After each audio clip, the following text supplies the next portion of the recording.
Magandang araw po sa inyong lahat. Ang kwentong inyong mapapakinggan ngayong araw ay tungkol kay Daniel na may takot lumabas sa gabi dahil sa isang mapait na karanasan sa kanyang nakaraan. Nang sumalakay ang mga aswang na pinamumunuan ni Silabon, ay inasahan ng mga tao na gaya ng namayapang ama ni Daniel ay makikipaglaban din siya. Pero dahil sa takot ni Daniel, ay hindi niya magawang protektahan ang kanilang baryo. Huli na nga ba ang lahat para malabanan ni Daniel ang kanyang takot? May pag-asa pa bang mapigilan ni Daniel ang pagsakop ng mga aswang sa kanilang baryo?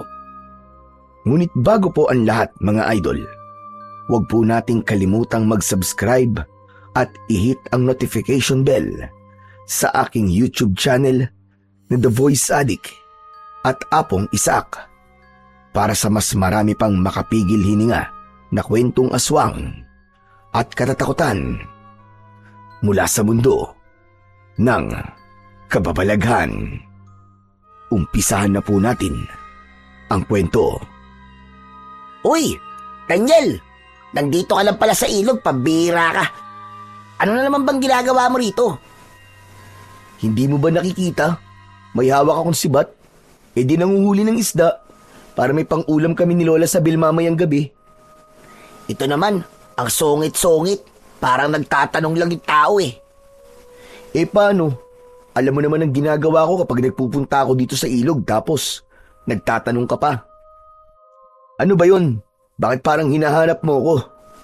Kung aayain mo ko sa bayan para manood ng sine, sinasabi ko na sa'yo ngayon pa lang, hindi ako sasama. Grabe naman siya. Ang KJ mo naman.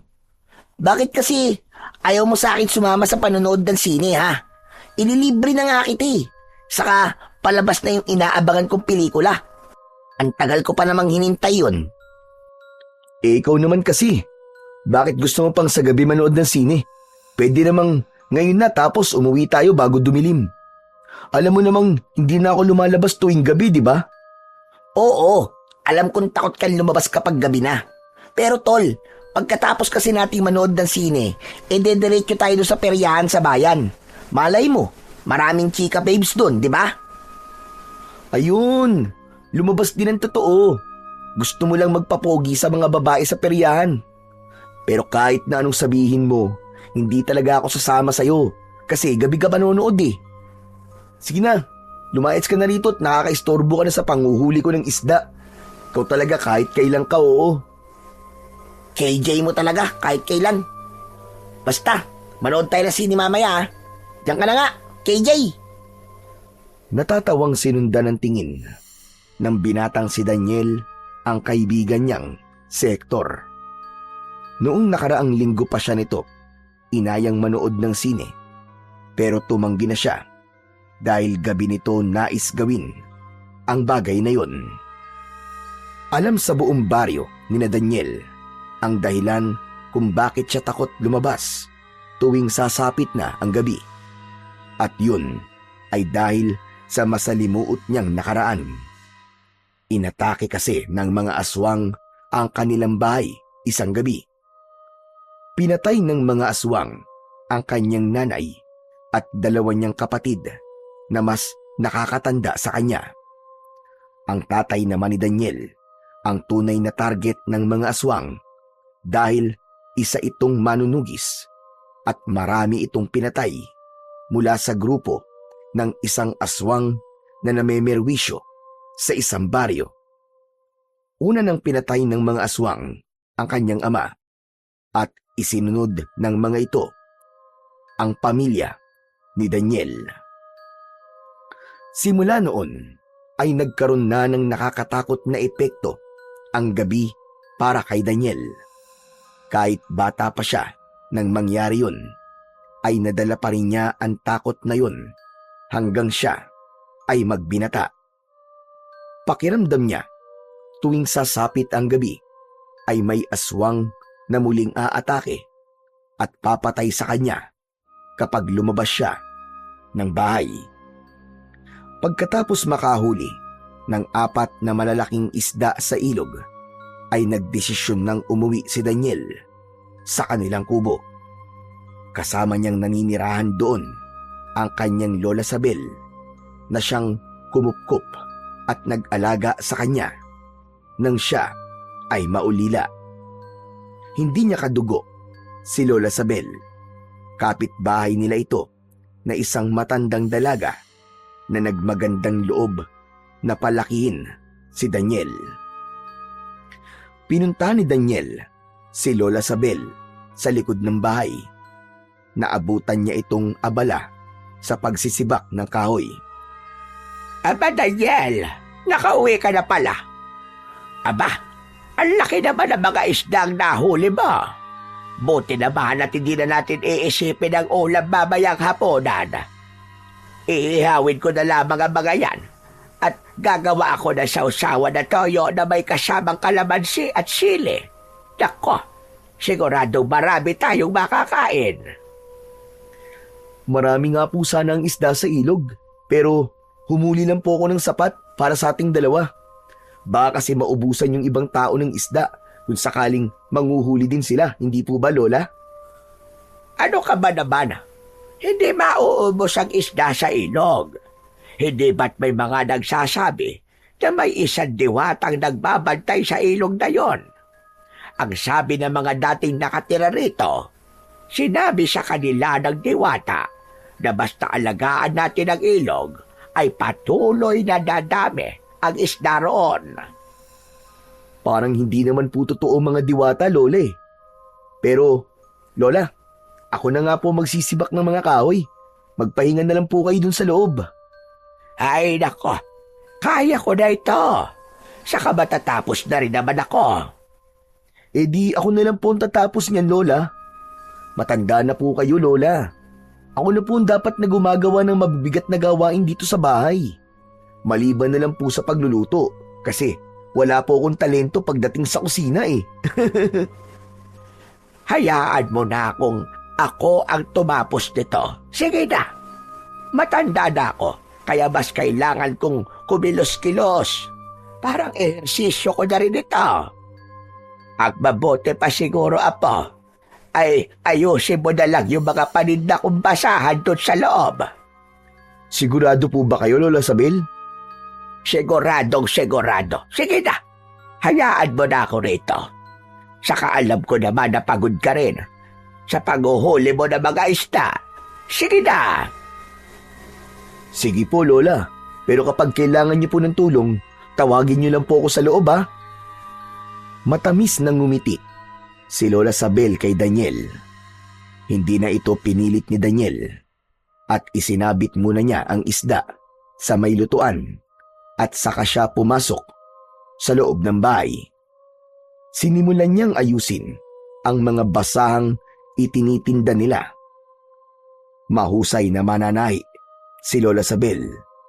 Hindi lang basahan ang mga tinatahi nito, kundi tumatanggap din ito ng iba pang trabaho na may kinalaman sa pagtatahi. May ginagamit itong lumang makina sa pananahi na bata pa lang si Daniel ay ginagamit na ng matandang babae. Para kay Daniel ay napakapalad niya dahil si Lola Sabel ang kumupkup sa kanya. Kahit hindi siya nito kadugo, ay itinuring siya nito na parabang totoong apo. Pinag-aral siya nito hanggang high school dahil hanggang dun lamang ang kanilang kaya. Ganun pa man, kahit hindi nakapagkolehiyo, ay pangarap pa rin ni Daniel na guminhawa ang kanyang buhay. Hindi lang para sa kanyang sarili, pero para na rin kay Lola Sabel upang magantihan niya ang kabutihan nito. Pagsapit ng gabi, sabay na naghapunan sina Daniel at Lola Sabel. Inulam nila ang mga isdang nahuli ni Daniel kanina sa ilog. Grabe! Ang sarap naman po nitong inihaw nyo, Lola. Tama po na nilagyan nyo ng kamatis at sibuyas yung loob ng isda kasi mas lalo po siyang naging malasa. Parang wala naman akong nilutong hindi ka nasarapan. Minsan tuloy, iniisip ko na baka binobola mo na labang ako. Naku Lola, hindi po ah. Hindi ko na po kayo kailangan bulahin pagdating sa mga luto nyo. Kasi, totoo naman po lahat ng niluluto nyo ay napakasasarap. Naisip ko nga po na kapag nagkaroon ako ng pera, ipagpapatayo ko po kayo ng isang restoran. Paniguradong dudumugin nyo ng mga tao. Kasi nga po, masarap po ang luto nyo. Mangyayari pa kaya yan? Matanda na ako. Baka mamatay na lang ako. Ay wala pa akong kahit isang karinderya. Mahaba pa po ang buhay nyo, Lola. Maaabutan nyo pa po ako kapag ako'y nag-asawa at nagkaroon na ng mga anak. Tumahimik bigla si Lola Sabel. Napansin ni Daniel na tila naluluwa ito, kaya medyo nabahala siya. Lola Sabel, bakit parang naiiyak po kayo? May nasabi po ba akong masama? Ay wala naman. Naisip ko lang kasi kung ano kaya ang buhay ko kung hindi kita kinupkop. Baka hanggang ngayon ay mag-isa at malungkot pa rin ako. Lola naman eh. Ayoko po na mga ganyang usapan kasi maiiyak din ako eh. Pero salamat po ah. Kasi kayo po ang kumkup sa akin nung namatay po ang aking pamilya. Baka po kung hindi niyo yung ginawa, ay malamang palaboy po ako ngayon. Tama ka. Tama na nga ganitong usapan at magkakaiyakan lang tayo. Ang mabuti pa, kumain na lang tayo. Sandali lang po. Bigla ko po kasing naalala yung gabing inatake po ng mga aswang ang bahay namin. Hindi po ba? Nung pinatay ng mga aswang ang nanay at mga kapatid ko at inakala nilang patay na rin ako, ay sinunog nila ang bahay namin. Naalala ko po, may isang lalaking nagligtas sa akin doon. Hindi ko nga lang po maalala ang mukha niya kasi nakasuot po siya ng sombrero tapos nahihilo pa po ako nun eh. Oo nga, naalala ko rin yun. Lahat kami ay nakita ang lalaking yon, pero wala sa aming nakamukha sa kanya. Pagkatapos ka kasi niyang ilabas sa nasusunog ng bahay, ay nagmamadali siyang umalis, kaya walang nakakilala sa kanya. Ang natatandaan ko lang ay nasunog ang mukha niya at ilang parte ng katawan niya dahil sa pagliligtas niya sa iyo sa sunog. Sino po kaya ang lalaking yun, no? Maganda sana kung nakilala ko siya para nakapagpasalamat ako sa kanya. Kung hindi kasi dahil sa kanya, ay baka patay na rin ako ngayon. Utang ko po sa kanya ang pangalawang buhay ko. Isipin mo na lang na yon ay isang anghel de la guardia. Hindi ba may paniniwala na kapag bata ka pa, ay binabantayan ka ng sarili mong anghel? Biglang napaisip si Daniel kung sino nga ba ang lalaking nagligtas sa kanya. Ilang taon na rin niyang iniisip kung sino yun. Pero hanggang sa sandaling yun, ay wala pa rin siyang makuwang kasagutan. Matapos nilang kumain, ay niligpit na ni Daniel ang kanilang pinagkainan. Dinala na niya ang mga yon sa batalan. Habang abala siya sa paghuhugas sa batalan, ay nasa sala naman si Lola Sabel at gumagawa ng basahan. Maya-maya pa ay narinig nila ang pagtawag ni Hector sa labas ng bahay. Daniel! Daniel, tara na! Aalis na tayo! Nagmamadali pero tahimik na lumapit si Daniel kay Lola Sabel. Lola, sabihin niyo po kay Hector na wala ako rito. Ano ka mo? Apay hindi yun maniniwala. Kasi alam nun na hindi ka naman lumalabas tuwing gabi. Ay, oo nga pala, no? Sabihin niyo na lang po na tulog na po ako. Teka ka muna. Bakit ba nandito si Hector? At parang may pupuntahan kayo? Daniel, lumabas ka na dyan! Huwag ka nang matakot! Ako ang bahala sa'yo! Inaaya niya po kasi ako manood ng sine. Libre naman po niya pero yun nga ho eh. Natatakot po talaga akong lumabas kapag ganitong oras na. Daniel, apo, hindi kaya dapat mo nang labanan o harapin ang takot mong lumabas tuwing gabi? Hindi maaaring habang buhay kang ganyan, apo. Maapektuhan niya ang buhay mo. Bago pa makapagsalita si Daniel, ay tumayo na si Lola Sabel at binuksan nito ang pinto. Lola, ano pong ginagawa niyo? Lola Sabel, si Daniel po. Ay nandito sa loob. Totoo bang ililibre mo siyang manood ng sine? Opo. Pagkatapos po namin manood ng sine, magpupunta po kami doon sa peryahan sa bayan. Abay, ganun ba? Halika muna rito sa loob. At hindi pa nakakapag-BA si Daniel. Dito mo na siya hintayin. Umungot si Daniel nang pumasok si Hector. Hoy, magbihis ka na Daniel, ano ba? Bilisan mo na para makaalis na tayo. Hindi ba sabi ko sa'yo ay ayokong sumama? Bukas ng umaga na lang tayo manood ng sine kung gusto mo. Sarado ang peryahan sa umaga, kaya ngayong gabi tayo dapat magpunta doon. Para namang kasing nananadya ka eh. Alam mo namang hindi ako lumalabas kapag gabi na, di ba? Daniel, iho. Sige na. Sumama ka na kay Hector. Binata ka na. Kaya dapat ay dilalabanan mo na ang takot mo na yan. Hindi maganda, iho. Pero Lola, sige na, apo. Kailangan mo itong gawin para mawala na ng tuluyan ang takot mo na lumabas tuwing gabi. Alam kong mahirap ito para sa iyo. Pero may mga takot na kailangan mong harapin.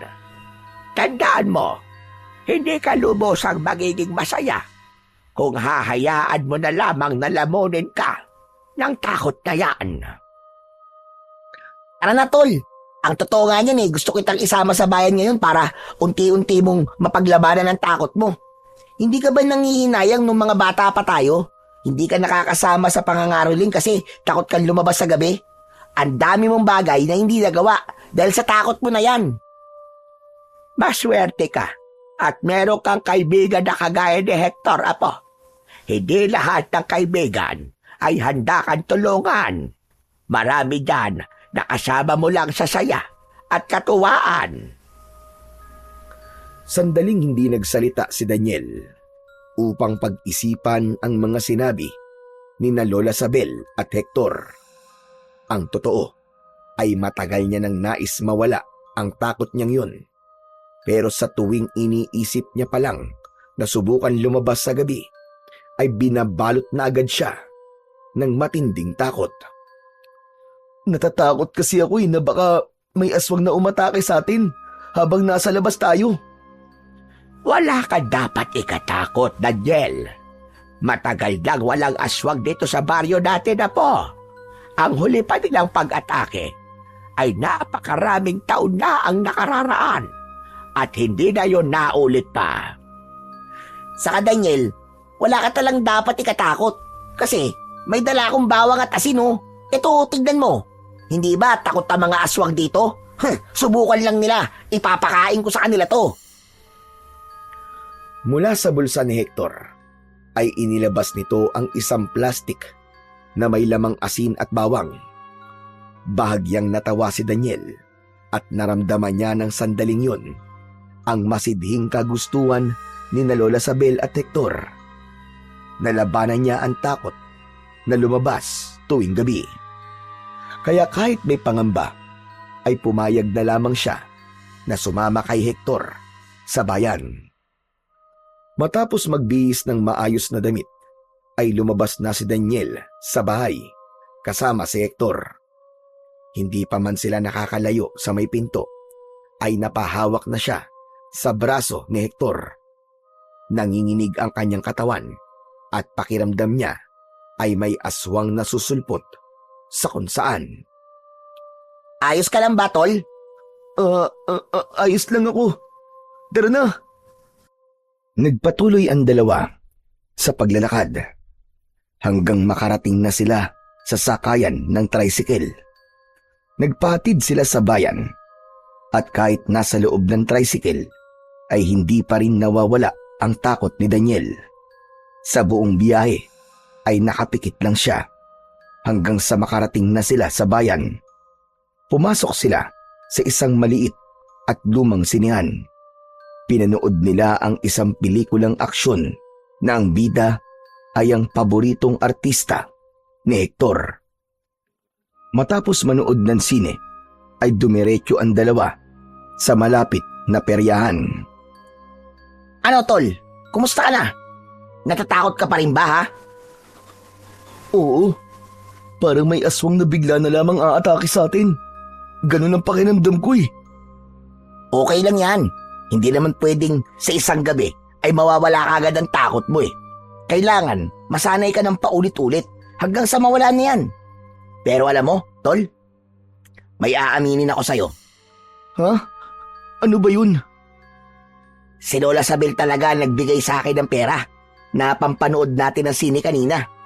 Siyang nakaisip ng planong to para lumabas ka ngayong gabi. Gusto kasi talaga ng lola mo na mawala na yung takot mo na yan eh. Ano? Ginawa talaga yun ni Lola Sabel? Oo naman.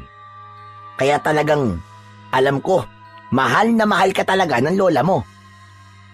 Sa nalamang yun ni Daniel ay napagtanto niya kung gaano siya talaga kamahal ng kanyang lola. Hindi niya inakala na gagawin yun ni Lola Sabel para lang mawala ang takot niyang lumabas tuwing gabi. Kahit hindi pa rin nawala ang takot ni Daniel, ay masaya pa rin siya dahil labis siyang nalibang sa peryahan kasama si Hector. Halos hating gabi na nang makauwi siya sa bahay. Naabutan niya si Lola Sabel na gumagawa pa rin ng basahan. Bakit hindi pa po kayo natutulog, Lola? Gabing-gabi na po ah. Nililibang ko labang ang sarili ko habang naghihintay sa pag-uwi mo, Apo. O ano?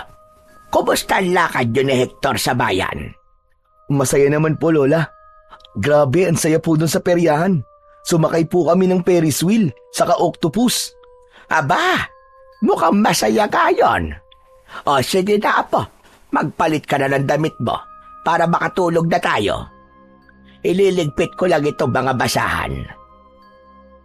Lola, sinabi po sa akin ni Hector na kayo po pala ang nakaisip na lumabas ako ngayong gabi. Sinabi sa'yo yun ni Hector? Opo. Hay nako, ang sabi ko kay Hector ay huwag ipapaalam sa'yo. Napakadaldal talaga ng taong yon. Lola, maraming salamat po ah. Salamat po kasi tinutulungan niyo po akong labanan ng takot kong to. Apo, gagawin ko ang lahat para mawala ang takot mo na yan. Nag-aalala kasi ako kapag dumating ang panahong wala na ako sa tabi mo. Hindi ka mabubuhay ng maayos kung takot kang lumabas tuwing gabi. Paano kung may kailangan kang gawin sa labas, tapos gabi, hindi ba? Lola naman huwag naman po kayo magsalita ng ganyan. Mahaba pa po ang buhay niyo. Pero Lola, salamat po talaga ha. Talagang mahal na mahal niyo po ako, Lola. Siyempre naman, Daniel, Apo. Ibinabalik ko lang ang pagmamahal na ibinibigay mo sa akin. Napangiti si Daniel sa sinabing yun ni Lola Sabel. Lumapit siya sa kanyang lola at mahigpit niya itong niyakap. Ngunit sa gitna ng kanilang yakapan ay nakarinig sila ng sigawan sa labas. Tila may mga taong nagkakagulo, may mga humihingi ng tulong at may mga batang umiiyak. Kumalas si Daniel sa pagkakayakap sa kanyang lola at may pagtatakang nagkatinginan ang dalawa. Anong nangyayari? Bakit nagkakagulo ang mga tao sa labas? Hindi ko po alam. Ang mabuti pa po siguro silipin po natin. Lumapit si Daniel sa bintana habang nakasunod naman sa kanya si Lola Sabel. Binuksan niya ang bintana at sabay silang tumingin sa labas. Nung una, ay mga taong tumatakbo lang ang kanilang nakita hanggang sa natanaw na nila ang mga aswang na umaatake sa mga bahay-bahay. Napakaraming aswang na nasa kanilang baryo ng gabing yun. Diyos ka, mahabagin langit. Panaginip lang ba ito? Bakit may mga aswang dito sa ating baryo? Nanigas ang buong katawan ni Daniel. Hindi siya makagalaw sa kanyang kinatatayuan. Nanlamig ang mga palad at talampakan niya habang nanlalaki ang kanyang mga mata. Nakatitig siya sa mga aswang habang bumabalik sa kanyang alaala ang gabing umatake sa bahay nila ang mga aswang. Naalala niya kung paano pinatay ng mga aswang ang kanyang ina at mga kapatid. Maging ang pagkagat ng aswang sa kanyang leeg ay bumalik din sa kanyang isipan. Isinarado ni Lola Sabel ang bintana. Kinuha nito ang nakasabit na medalyon sa dingding at may dasal itong ibinulong doon. Saka nito yun isinabit sa itaas ng kanilang pinto. Lola, may mga aswang! Baka pumasok po sila dito! Biglang nagwala si Daniel. Nilukob siya ng labis na takot. Hindi siya mapakali at hindi niya alam kung ano ang gagawin niya. Lola, anong gagawin natin? Makakapasok sila rito, Lola. Papatay din na tayo, Lola. Kailangan natin tumakas. Humilahon ka. Daniel, humilahon ka. Hindi sila makakapasok dito sa bahay natin. Nakikita mo ba ang medalyon na isinabit ko doon sa may pinto? Hindi ba't ang tatay mo ang nagbigay doon sa akin dati bilang proteksyon sa bahay na ito laban sa mga aswang? Habang nakasabit ang medalyon na yun doon, ay walang kahit isang aswang ang makakapasok dito. Kaya wala kang dapat na ikatakot. Ligtas tayo rito. Totoo po ba ang sinasabi niyo, Lola? Oo, sasabi ako ng totoo sa'yo. Nasubukan ko na rin ang taglay na kapangyarihan ng medalyon na yan ng ilang beses. Nung panahon na halos gabi-gabing sumasalakay ang mga aswang dito sa atin, ay hindi pinasok ng aswang ang aking bahay. Kaya kumalma ka, Apo. Kalma lang. Pero ang mga tao po sa labas, paano po sila? Paniguradong pinapatay na po sila ng mga aswang. Ang tanging magagawa na lamang natin ay ang magdasal, Apo. Hindi natin sila kayang tulungan. Halika sa altar. Magdasal tayo. Inalalayan ni Lola Sabel ang nanginginig pa rin na si Daniel sa paglapit sa maliit na altar na nasa isang sulok. Sabay silang lumod at nagsimulang manalangin. Panginoong Diyos, hindi po namin alam kung bakit muling nagkaroon ng pagsalakay ng mga aswang dito sa aming baryo. Kaya ipinagdadasal namin na huwag niyong hayaan na magpatuloy ang ganitong pangyayari. Protektahan niyo po ang mga tao laban sa mga aswang. Huwag niyo pong hayaan na may mga mawalang buhay dahil sa pagsalakay ng mga aswang. Protektahan niyo po kaming lahat, Panginoon. Hindi magawang ituon ni Daniel ang atensyon sa pagdarasal. Kahit may proteksyon ang bahay nila sa mga aswang, ay hindi pa rin nawala ang takot na nararamdaman niya. Matapos nilang magdasal, ay naupo sa isang sulok si Daniel. Niyakap niya ang kanyang sarili. Tinabihan siya ni Lola Sabel at hinawakan nito ang isa niyang kamay, habang ang isang kamay nito ay hinahaplos ang kanyang likod. Hindi na nagawang makatulog nila Daniel at Lola Sabel. Lumipas ang magdamag na pareha silang gising at hindi na nila alam kung kailan huminto ang pag-atake ng mga aswang. Nang sumikat na ang araw sa silangan, ay doon na nila nasiguradong ligtas na ang lumabas. Magkasamang lumabas sina Daniel at Lola Sabel. Bumungad kagad sa kanila ang mga bakas ng kaguluhan mula sa nagdaang gabi. Ang ilang bahay ay may sirang bubong at pinto at mga bakuran na puno ng mga bakas ng dugo at nakabulagta ang ilang tao na walang buhay. May mga taong nagluluksa habang yakap ang kanilang mga mahal sa buhay na nasawi. Ang ilan ay walang kibo at tulala habang tila hindi nararamdaman ang mga sugat na meron sila. Napasinghap si Daniel. Nang tumingin siya kay Lola Sabel, ay lumuluha ito. Hindi ko inakala na muling mararanasan ng baryo natin ang ganitong kalungkot at nakakatakot na bagay. Akala ko ay tapos na ang problema natin sa mga aswang. Ngunit hindi pa pala.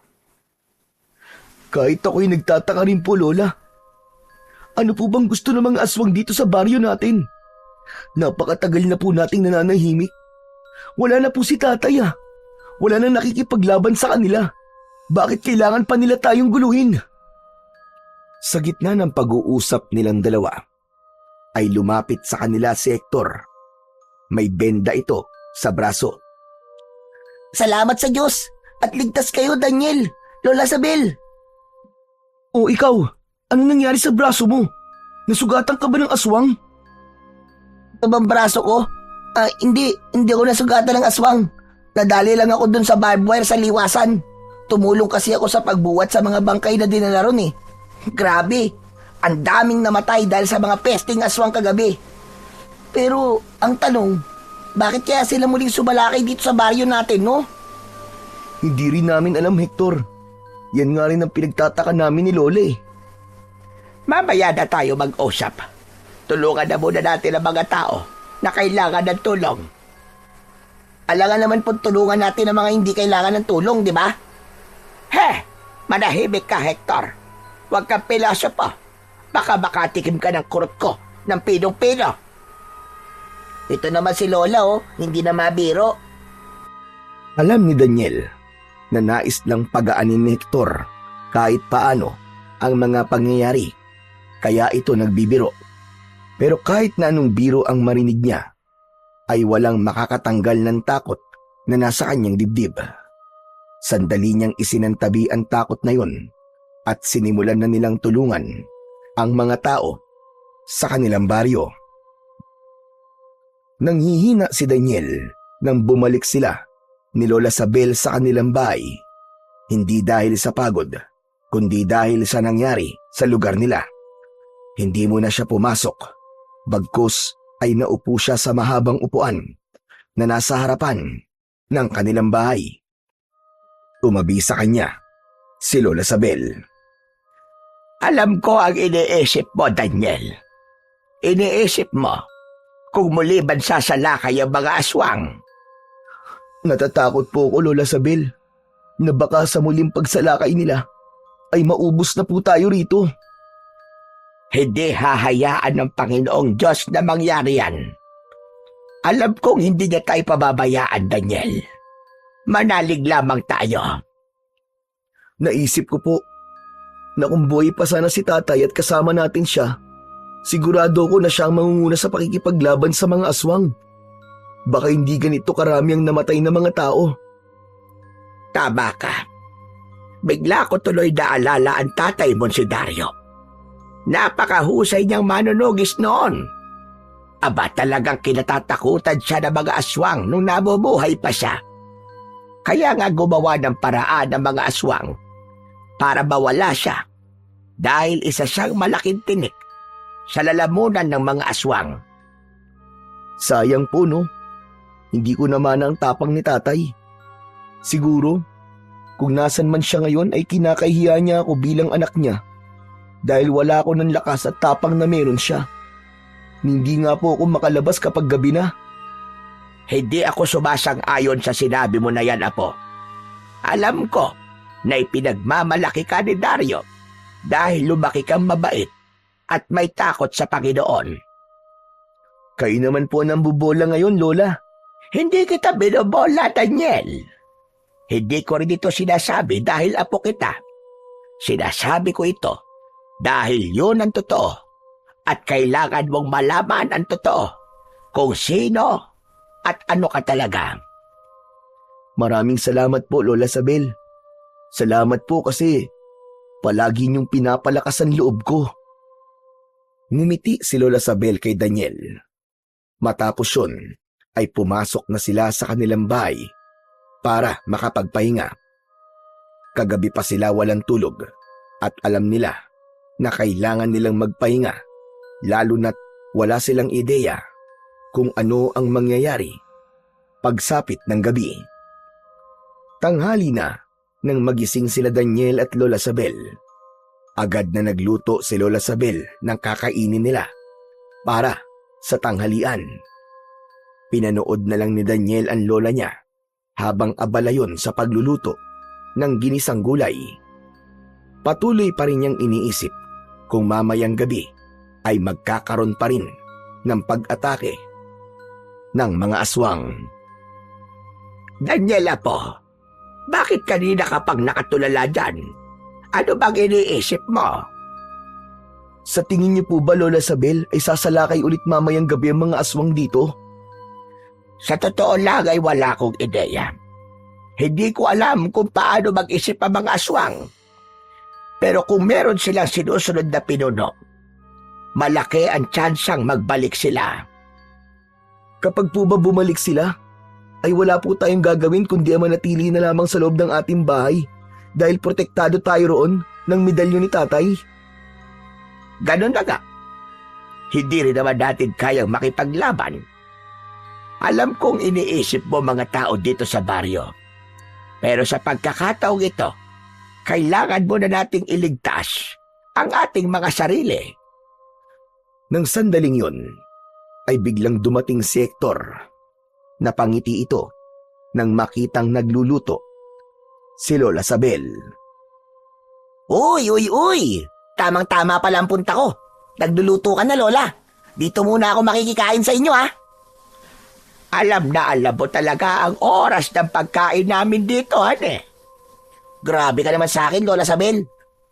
Talaga kasing pupunta ako rito kasi may sasabihin ako kay Daniel, eh.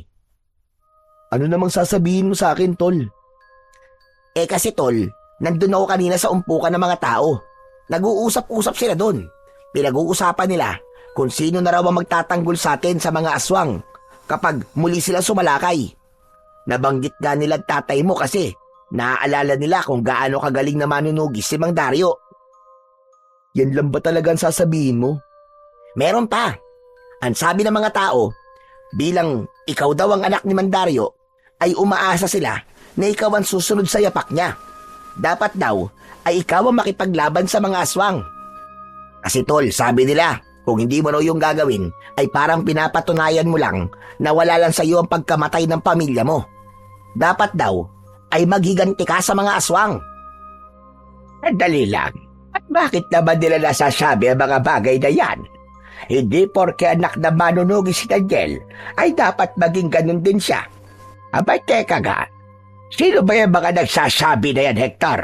Pupuntahan ko sila at sasampalin ko sila isa-isa. Lola, huminahon po kayo. Hindi niyo po kailangan manakit. Hayaan niyo na po mga tao na sabihin nila ang tungkol sa akin. Isa pa, Lola, sigurado po ako na nasasabi lang nila yon kasi gusto nila na meron tayong maging tagapagtanggol kagaya noon. Natatakot lang po sila para sa mga buhay nila. Bakit tayo? Hindi ba tayo natatakot sa mga buhay natin? Kung gusto nila ng tagapagtanggol, ay bakit hindi sila makipaglaban sa mga aswang? Saka may mga tanod naman tayo rito sa ating baryo. Sila ang dapat na kumilos at wag nilang itinuturo si Daniel. Alam naman nila, natakot itong apo ko na lumabas sa gabi at pag-iisipan pa nila na lalaban ito sa mga aswang. Mabuti sana kung sa umaga umaatake ang mga damuhong yon. Lola, kumalma po kayo. Ang puso niyo po. Baka mamaya po atakihin po kayo kahit wala kayong sakit sa puso. Ako ay talagang naha-high blood sa mga taong yan. Kasi naman Hector bakit sinabi mo pa? Siyempre naman, kaibigan mo ako kaya dapat malaman mo mga sinasabi ng mga tao tungkol sa'yo. Kahit nga ako nagalit nung narinig ko mga sinabi nila. Dapat kasi sinabi mo sa akin yan nang hindi nakaharap si Lola. Mas maganda nga na malaman ko yan po. Pero wag mong isipin ang mga bagay na sinasabi nila tungkol sa'yo. Gaya na sinabi ko sa iyo kanina, ang sarili muna natin ang iisipin natin ngayon. Saka hindi ka obligado makipaglaban sa mga aswang dahil anak ka ng isang manunugis. Naiintindihan mo ba? Opo, naiintindihan ko po, Lola Sabel. Ngunit sa loob-loob ni Daniel ay nasaktan siya nang malaman niya ang sinasabi ng mga tao tungkol sa kanya. Bukod doon, ay nanliit ang tingin niya sa kanyang sarili.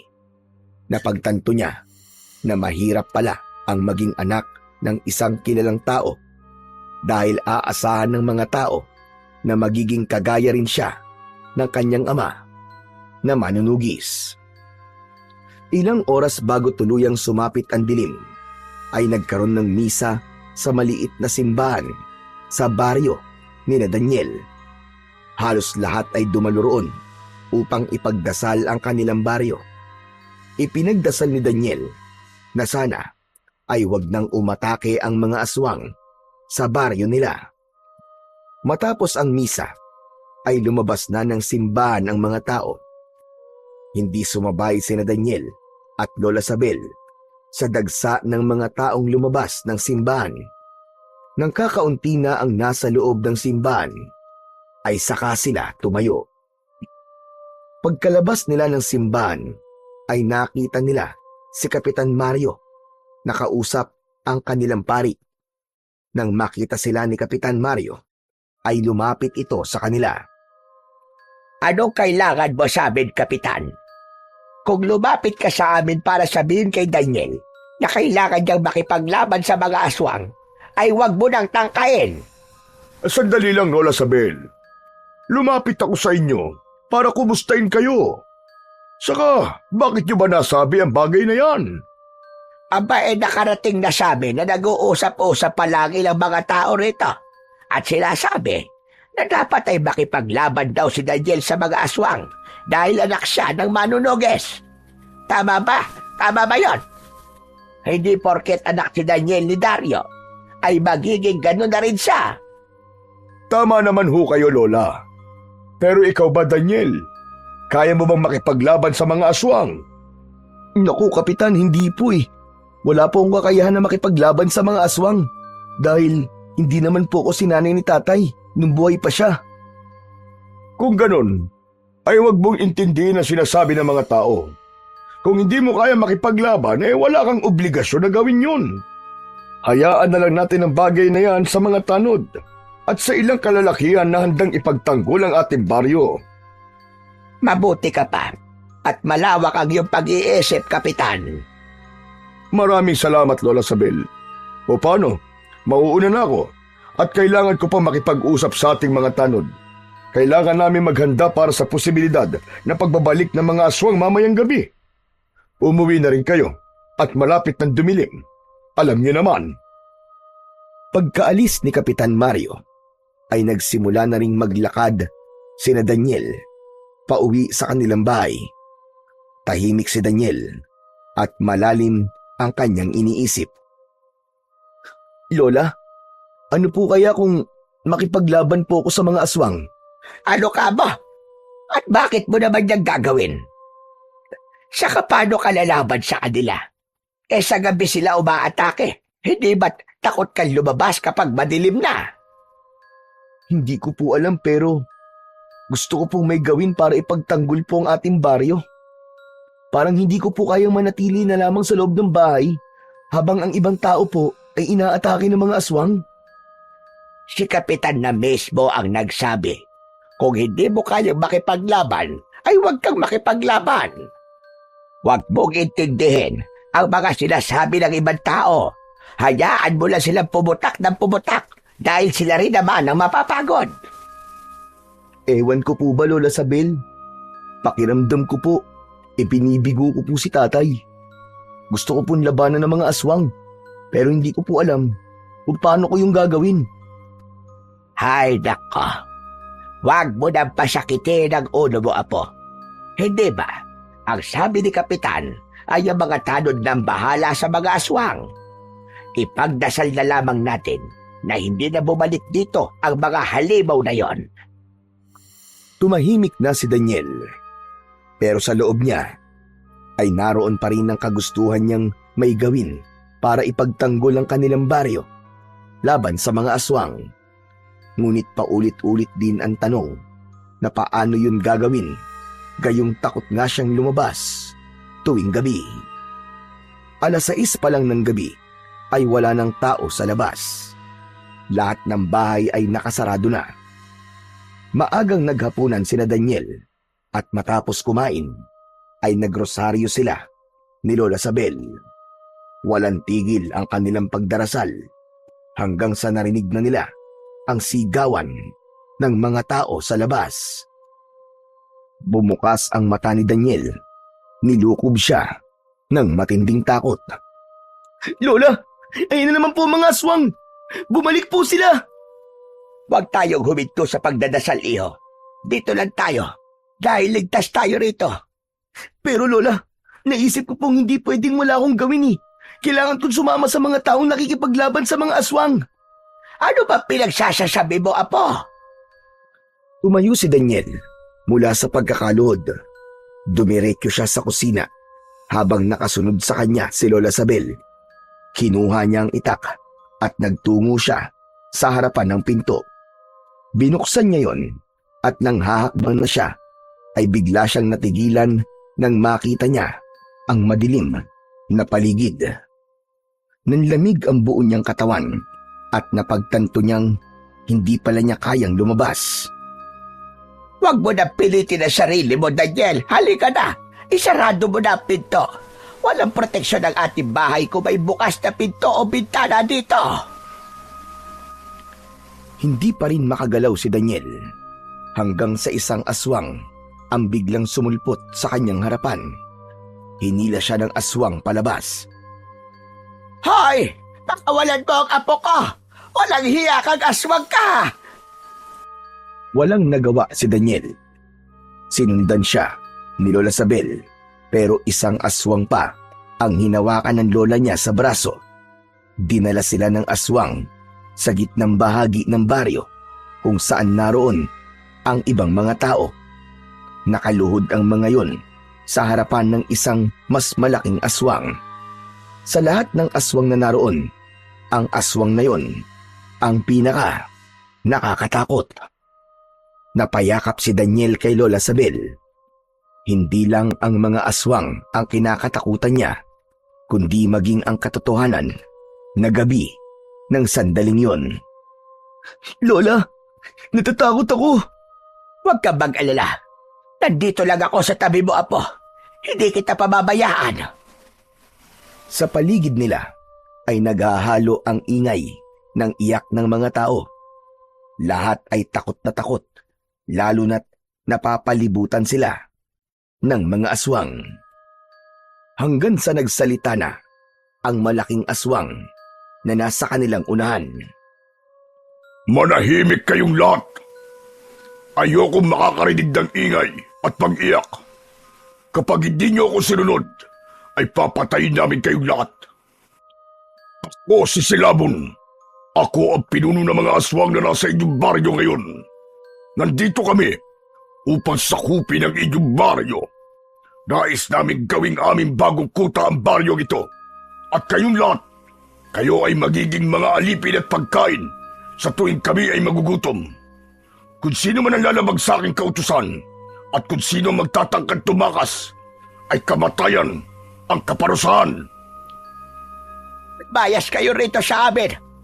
Amin ang lugar na ito. At hindi namin papayagan ang pananakop na kahit na sino rito. Kahit kayong mga aswang pa. Lola, tumahimik na lang kayo.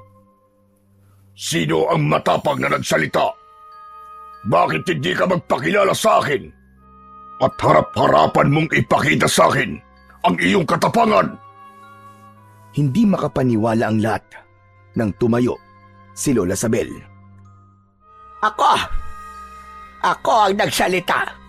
Umalis na kayo rito. Huwag nyo nang tangkaing sakupin ang aming lugar dahil wala kami balak na magpaalipin sa mga demonyong katulad ninyo. Teka lang po, huwag niyo na pong pansinin ang lola ko. Hindi po niya alam ang kanyang sinasabi. Dalhin niyo sa akin ang matandang babae. Dalawang aswang ang agad na kumilos. Hinawakan ng mga yon si Lola Sabel sa magkabila ang braso. Nagpumiglas ang matanda. Sinubukan ni Daniel na tulungan si Lola Sabel, pero nang tignan siya ng mga aswang at umangil ang mga yon, ay napaatras siya sa labis na takot. Dinala ng mga aswang si Lola Sabel sa harapan ni Silabon. Parang awa niyo na po! Huwag niyong sasaktan ang lola ko! Masyado kang matapang, tanda. Ano bang ipinagmamalaki mo? Wala akong ipinagmamalaki. Pero alam ko ang dapat kong ipaglaban. Ngayon, pagmasdan niyong lahat kung ano ang mangyayari sa mga taong susuway at kakalaban sa akin. Gusto kong tandaan niyo ang makikita niyo sa inyong harapan. Ito ay isa lamang babala sa maaaring mangyari sa mga taong hindi susunod sa aking mga kagustuhan. Napasigaw si Daniel nang itarak ni Silabon ang matutulis nitong mga kuko sa tiyan ni Lola Sabel. Nang bitawan ng dalawang aswang ang matanda, ay bumagsak yun sa lupa. Natakot ang lahat. Hindi magawang makagalaw ni Daniel sa kanyang kinatatayuan habang naglalandas ang mga luwa sa magkabilaan niyang pisngi. Gaya ng aking sinabi, kamatayan ng parusa sa mga susuway sa akin. Babalik kami bukas ng gabi upang tuluyang sakupin ang inyong baryo. At huwag na kayong magtangkang umalis dahil malapit lang dito ang aming kuta. May mga nagbabantay sa labasan sa baryong ito at lahat ng mahuhuling aalis ay papatayin at gagawin kong pagkain. Matapos yung sabihin ni Silabon, ay sabay-sabay na nagpulasan palis ang mga aswang. Nang wala nang natirang aswang, ay pinalibutan ng mga tao ang katawan ni Lola Sabel. Nagmamadaling lumapit si Daniel sa kanyang lola at hinawi niya ang mga tao. Agad niyang niyakap si Lola Sabel habang umiiyak. Halos kasabay niyang lumapit dito ang kaibigan niya na si Hector. Lola! Lola, gumising po kayo! Lola! Huwag niyo po akong iiwan, Lola! Lola! Daniel, may pulso pa si Lola Sabel. Buhay pa siya. Ano? Kailangan natin siyang dali kagad sa ospital sa bayan. Tumayo si Hector at pasigaw itong nagtanong sa mga tao kung sino ang may tricycle na maaaring magdala kay Lola Sabel sa ospital. Isang lalaki ang agad na kumilos. Kinuha nito ang tricycle nito at doon isinakay nina Daniel at Hector si Lola Sabel. Agad na pinaandar ng lalaki ang tricycle papalayo sa kanilang baryo. Nang madala nina Daniel si Lola Sabel sa ospital, ay agad itong inasikaso ng mga doktor at nurse. Tila wala pa rin si Daniel sa sarili, kaya si Hector na lamang ang kinausap ng mga doktor tungkol sa lagay ng kanyang lola. Nakaupo si Daniel sa isang sulok ng ospital nang lumapit si Hector sa kanya. Nakausap ko na ang doktor, tol. Anong sabi niya? Kumusta na raw si Lola? Maayos na ba ang lagay ni Lola Sabel? Sa ngayon, ay hindi pa nila masabi kung maayos na si Lola Sabel. May nadali kasing internal organs kay Lola Sabel eh. Oobserbahan daw muna nila. Kung ganun, hindi pa makakalabas si Lola ngayon. Mukhang hindi pa, Daniel. Baka sa mga susunod pang araw. Gusto ko siya makita. Samahan mo ako sa kanya, tol. Sige, puntahan natin siya sa kwarto niya. Sumunod si Daniel kay Hector. Papasok na sila sa kwartong kinaroroonan ni Lola Sabel, pero isang nurse ang humarang sa kanila. Ayon sa nurse, ay hindi pa sila maaaring lumapit kay Lola Sabel, kaya nanatili na lang sila sa dingding na salamin at doon nila pinagmasdan ang matandang babae na nakahiga sa hospital bed. Kasalanan ko to eh. Kung hindi ko sana sinubukan lumabas, ay hindi kami mahuhuli ng mga aswang ni Lola. ligtas naman kami sa loob ng aming bahay.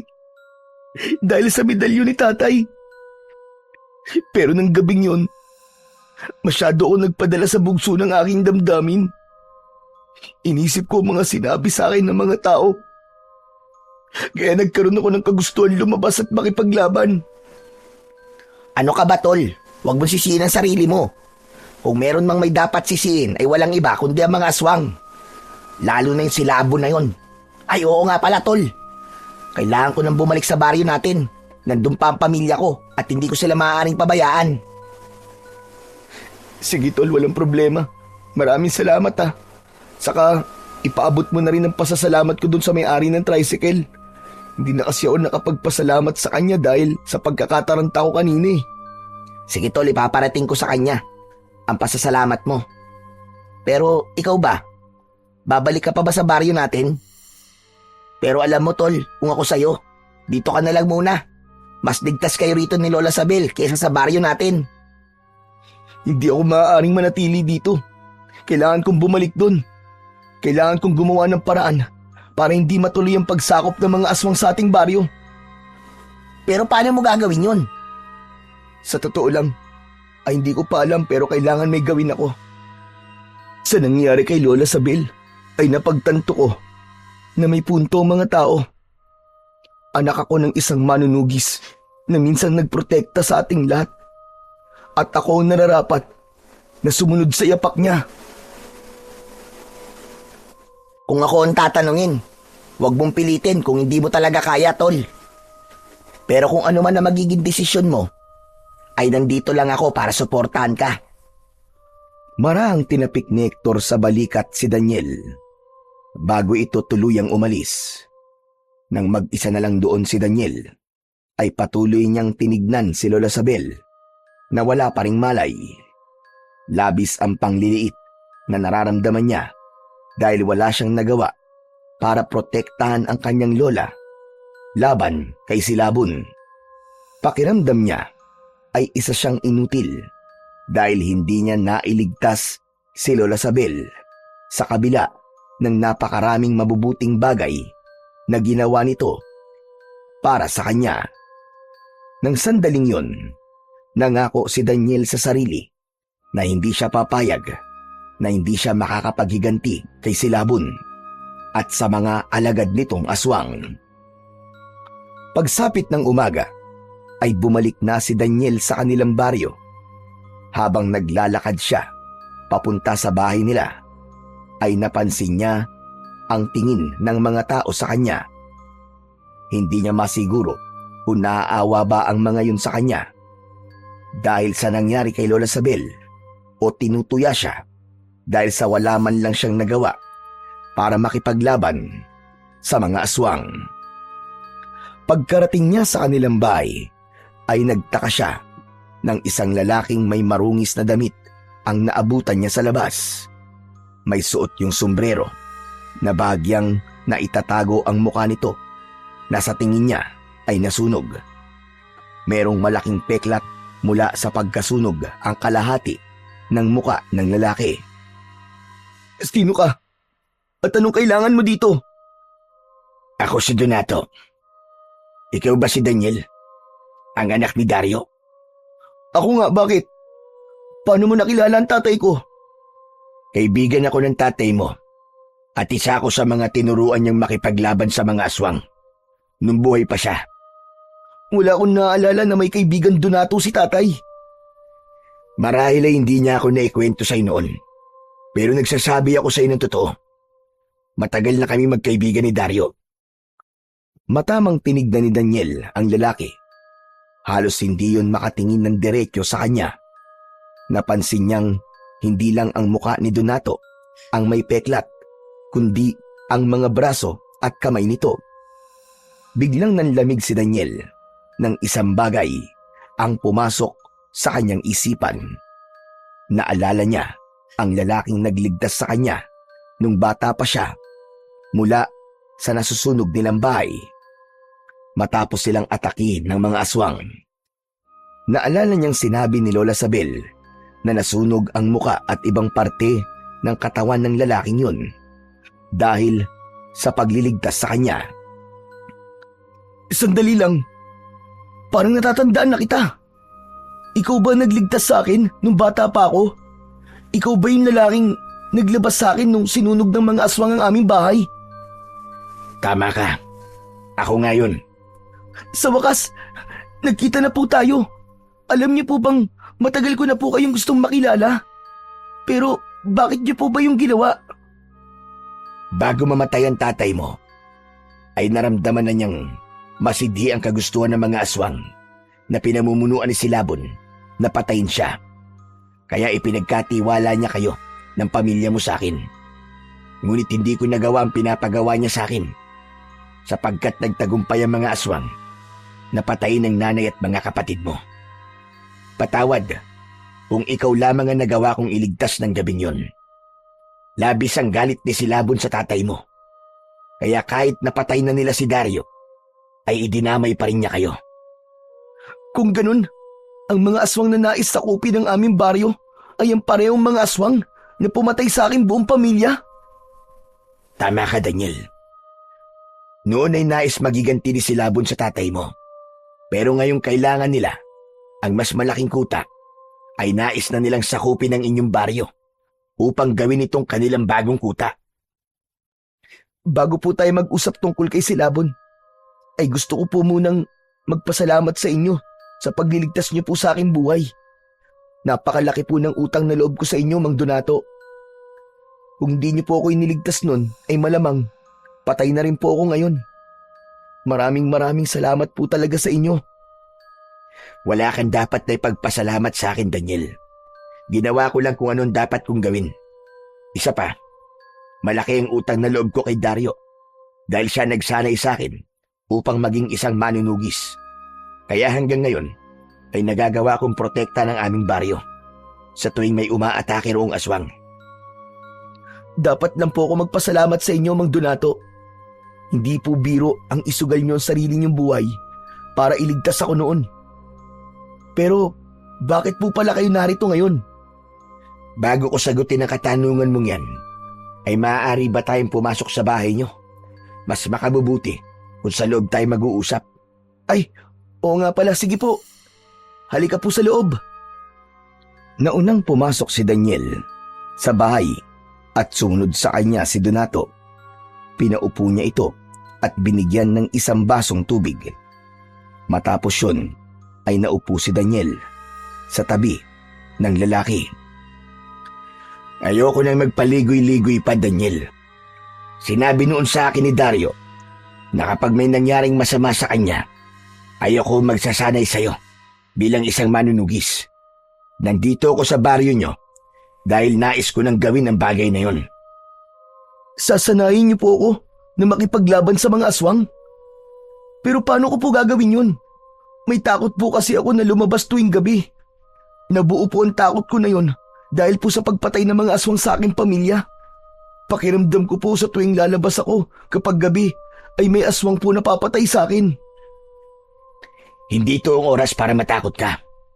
Ito ang oras para subukan mo maging matapang kung ayaw mo magtagumpay si Silabon na sakupin ang inyong baryo. Kailangan ng kahit na isang tagapagtanggol ng baryong ito. At ikaw lamang ang karapat dapat sa bagay na yon. Alam ko na sa sandaling ito ay pinagdududahan mong iyong sarili. Pero maniwala ka sa aking sasabihin. Kaya mo maging kagaya ng iyong ama. At kaya mo rin siyang mahigitan. Magagawa mong protekta ng inyong baryo mula kay Silabon. Gamitin mo ang galit mo sa pagpatay niya sa iyong pamilya upang mag-apoy ang tapang na matagal nang natutulog dyan sa iyong puso. Hindi ko po alam kung kaya kong ipagtanggol ang baryong to, gaya ng ginawa ni tatay noon. Kaya mo, Daniel. Kaya mo. Maniwala ka sa iyong sariling kakayahan. Tandaan mo, anak ka ng isang mahusay na manunugis. Ang dugo ni Dario ay dumadaloy sa iyong katawan. Kaya ako nandito ay para tulungan kang maging handa. At kailangan na nating simulan kagad ang pagsasanay. Dahil mamayang gabi na, babalik sila Silabon. Nababahalang napatingin si Daniel kay Donato. Ngunit sa kabila ng takot ay mas nanaig sa kanya ang kagustuhan niyang protektahan at ipagtanggol ang kanilang baryo mula sa mga aswang. Kaya sa uli, pumayag na lamang si Daniel na sanayin siya ni Donato. Buong maghapon na sumailalim si Daniel sa matinding pagsasanay kasama si Donato.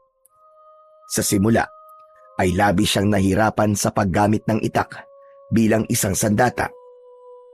Paulit-ulit siyang pinagalitan at tinuruan ni Donato kung paano ang tamang tindig ng mga paa, ang tamang hawak sa itak at ang mabilis na pag-ilag at pag-atake. Ngunit habang lumilipas ang oras, unti-unting natutunan ni Daniel ang tamang galaw dahil sa husay ni Donato na magturo. Pagsapit ng hapon ay doon na naramdaman ni Daniel na kahit wala pang isang araw silang nagsasanay, ay para bang napakatagal niya nang ginagawa ang bagay na yon. Nang malapit ng dumilim, ay tuluyan ng tinapos ni Donato ang kanilang pagsasanay. Pumasok na sila sa bahay upang doon magpahinga. Magaling. Pinahanga mo ko sa ipinakita mo sa ating pagsasanay, Daniel. Napakabilis mong matuto. Sigurado ko na kung totoong babalik sila si Labon rito mamayang gabi, ay handa ka nang harapin sila. Kahit nga po ako ay hindi makapaniwala na makukuha ko ng ganong kabilis ang lahat ng tinuturo niyo sa akin. Talagang napakagaling niyo pong magturo, Mang Donato. Tandaan mo, Daniel, kahit gaano kagaling ang tagapagturo, kung walang determinasyong matuto ang tinuturuan, ay wala ring mangyayari. Baliwala ang lahat. Isa pa, sadyang nasa dugo mo ang pagiging mahusay na maninugis. Kaya madali mong natutunan ang mga itinuro ko sa iyo kanina. Pero may isang bagay lang po akong ikinakabahala. Hindi ko pa rin po kasi alam kung kaya ko nang lumabas mamayang gabi. Natatakot pa rin po ako kaya para walang silbi kahit marunong na ako makipaglaban. Kung hindi ko po kayang lumabas para harapin ng mga aswang lalo na po si Silabon. Nasaksihan ko ang lahat ng mga nangyari dito nang sumalakay ang mga aswang. Nakita ko ang ginawa ni Silabon sa iyong lola. Alam ko ring nakita mo ang takot ng mga tao. Gamitin mo ang mga bagay na yun, Daniel, para maging inspirasyon mo. Kailangan mong labanan ang takot mo na yan. Isipin mo kung ano ang mangyayari sa lahat ng tao dito sa inyong baryo kung sakaling hindi ka kikilos at walang magtatanggol sa mga tao. Ikaw lang, Daniel. Ikaw lang ang maaaring pumalit sa iyong ama bilang tagapagtanggol ng baryong ito. Maraming salamat po, Mang Donato. Kahit paano po ay lumakas ang loob ko dahil po sa mga sinabi niyo. Gagawin ko rin pong inspirasyon ng pagkamatay ng aking pamilya. Kailangan ko pong ipagiganti ang kanilang pagkasawi sa kamay ng mga aswang na yun. Ganyan nga, Daniel. Ganyan nga. Pero wag mong isipin na ito ay isang pagiganti, kundi pagbibigay ng ustisya. Kailangan mo maging matapang dahil hindi maaaring habang buhay kang mabuhay sa takot. Huwag kang masyadong mag-alala dahil sasamahan kita sa laban mo ngayong gabi. Nais ko na kasama mo ko sa una mong pakikipaglaban sa mga aswang. Talaga po? Sasamahan niyo po ako mamayang gabi? Oo naman. Kahit na ilabas mo na ang husay mo, ay hindi ko pwedeng hayaan na mag-isa kang lumaban. Dahil unang beses ka palang lalaban sa kanila. Salamat po. Kung buhay siguro si tatay, paniguradong siya ang kasama ko sa unang beses na makikipaglaban ako sa mga aswang. Kung ganon, ay isipin mo na lang na ako si Dario at baka sakaling mas maging inspirado ka mamaya. Napangiti si Daniel habang nakatingin kay Mang Donato. Kahit wala pang isang araw niyang nakikilala si Mang Donato, ay magaan na kagad ang loob niya rito. Alam niyang yun ay dahil sa ito ang taong nagligtas sa buhay niya noon, kaya ganun ang nararamdaman niya. Pagsapit ng 8:00 ng gabi, ay tahimik pa rin ang buong baryo, ngunit kabaligtaran yun ng isip ni Daniel. Maingay ang loob ng kanyang utak. Napakaraming tumatakbo roon, kaya balisa siya. Habang nakaupo siya sa loob ng bahay, ay lumapit si Mang Donato sa kanya. Inabot nito ang itak ni Daniel. Oras na para lumabas tayo. Hindi natin dapat hintayin na sumalakay ang mga aswang. Mang Donato, pwede po bang bigyan niyo ako ng kahit ilang minuto? Papalakasin ko lang po ang loob ko. Hindi ko po kasi alam kung kaya ko na ba talagang lumabas ng ganitong oras eh. Pasensya na, Daniel. Pero hindi kita mapagbibigyan sa gusto mo. Kailangan mo nang harapin ang takot mo ngayon. Dapat ay mawala na yan ngayong gabi. Isang malalim na paghinga ang pinakawalan ni Daniel. Sa kanya kinuha kay Mang Donato ang itak. Tumayo na siya at sumunod siya kay Donato nang lumabas ito. Nang nasa bungad na ng pintuan si Daniel, ay napahinto siya. Nanginig ang buong katawan niya. Mariin siyang pumikit nang biglang bumalik sa kanyang alaala ang gabing pinatay ng mga aswang, ang kanyang nanay at mga kapatid. Daniel, tignan mo ko. Daniel! Ibinukas ni Daniel ang kanyang mga mata. Nasa harapan niya si Donato habang nakalad ang isang kamay. Mang Donato, hindi ko po yata kaya. Natatakot po talaga ako lumabas kapag ganitong gabi na. Huwag mong isipin na hindi mo kaya. Ang isipin mo ay ang mga buhay na maaaring mawala kapag hindi ka lumabas at nakipaglaban. Maniwala kang kaya mo, gaya ng paniniwala kong kaya mong alisin ang takot na yan, Daniel. Pinagpawisan ng malamig si Daniel. Pilit niyang pinakalma ang sarili at inabot niya ang kamay ni Mang Donato. Nang maglapat ang mga palad nila, ay may kung anong mahika ang nangyari at nawala ang kaba ni Daniel. Tuluyan na siyang lumabas ng bahay. Magaling, Daniel. Magaling. Walang nakakatakot lumabas ng ganitong oras. Yan ang palagi mong isipin. O ano? Kumusta ang pakiramdam mo? Medyo nawawala na po ang takot ko. Mula sa bulsa ni Donato ay may kinuha itong isang medalyon. Isinabit nito yon sa leeg ni Daniel. Tinignan ni Daniel ang medalyon. Meron yung mga nakaukit na kakaibang simbolo. May pagtataka siyang tumingin kay Mang Donato. Ano pong medalyon na to, Mang Donato? Ang medalyon na yan ay pagmamay-ari ng tatay mo. Inihabili niya yan sa akin at ang sabi niya ay ibigay ko yan sa iyo sa tamang panahon. Naniniwala ako na ngayon na ang tamang panahon para mapunta sa iyo yan, Daniel. Ano pong nagagawa ng medalyon na to? Yan ay isang agimat na isinusuot noon ni Dario sa tuwing nakikipaglaban siya sa mga aswang. Magbibigay yan sa iyo ng kakaibang lakas at bilis. Kahit paano, ay meron din yan taglay na proteksyon mula sa mga aswang. Hindi ka basta-basta masusugatan ng mga aswang, maliban na lamang kung sila ay tunay na malakas at makapangyarihan. Gaya po ba ni Silabon? Tama ka. Masyadong malakas nga si Silabon. Kaya malaki ang posibilidad na masugatan kanya kahit suot mong agimat na yan. Pero kung ang mga alagad niya lang ang magtatangkan sugatan ka, ay maaaring hindi tumalab sa iyo mga kuko at matutulis nilang mga ngipin. Kaya po pala ang galing ni tatay na makipaglaban sa mga aswang ay dahil sa agimat na to. Hindi niya po kasi ito nabanggit sa amin noon eh. Yan ay konting tulong lang. Tandaan mo na walang silbi ang kahit na anong makapangyarihang agimat kung takot o hindi marunong makipaglaban ang may suot nito. Ibinigay ko rin yan sa iyo para lumakas ang loob mo. Nararamdaman mo na ba ngayon ang kapangyarihan ng agimat? Opo. Parang bigla pong gumaan ang pakiramdam ko. Saka parang may maliliit na bultahe ng kuryente na dumadaloy po sa mga ugat ko. Ibig sabihin yan, tinanggap ka na ng agimat bilang bago nitong tagapangalaga.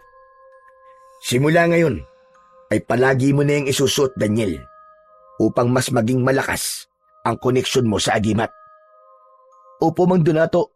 Tatandaan ko po ang mga sinabi nyo. Papahalagaan ko po ang agimat na to, lalo na't alam ko pong nanggaling po to kay tatay. Maya-maya pa ay biglang natigilan si Mang Donato. Naging malikot ang mga mata nito na para bang may kung anong hindi magandang mangyayari. Mang Donato, bakit po? May problema po ba?